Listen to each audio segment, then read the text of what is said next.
আসসালামু আলাইকুম রাহমাতুল্লাহ। প্রিয় বন্ধুরা, আজকে জান্নাতে একটি পরিবেশ আপনাদেরকে দেখাবো, যেটা আসমান থেকে দুনিয়াতে আল্লাহ আমাদের জন্য পাঠিয়েছেন। আমি একদিন রাস্তা দিয়ে হেঁটে যাচ্ছিলাম, তো এই জিনিসটা আমার চোখে ধরা পড়ে। তো ভাবলাম, এমন সুন্দর জিনিসটা আপনাদেরকে দেখাবো না, সেটা তো হতে পারে না। চলুন আপনাদেরকে দেখাই সেই সুন্দর জিনিসটি।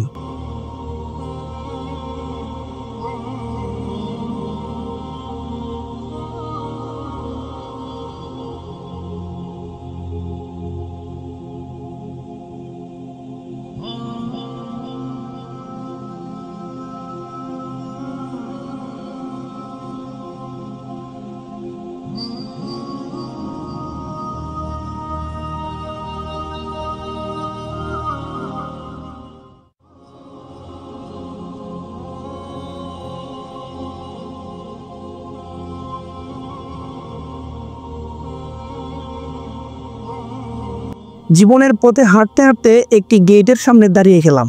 চোখে পড়লো একটি দোয়া। এই দোয়াটি এত সুন্দর, এত গভীর, মনে হলো এই দোয়াতেই লুকানো ছিল জীবনের সব চাহিদা। এই যে দেখুন, এই গেটের উপর কি লেখা আছে।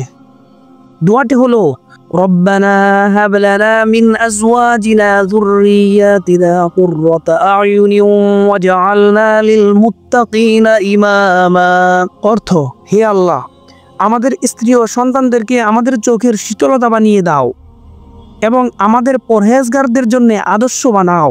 এই আয়াতটি এমন এক দোয়া, এটি সূরা ফুরকানের ৭৪ নম্বর আয়াত। এই আয়াতটি আমি দেখেছি একটি গেটের উপর লেখা। সেই দোয়াটি যেন পুরো পরিবারের জন্য রহমত বরকতের চাবিকাঠি।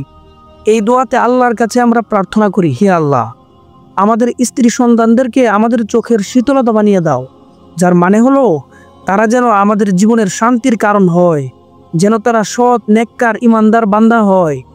আর আমাদেরকে বানিয়ে দাও মুত্তাকিনদের জন্য আদর্শ।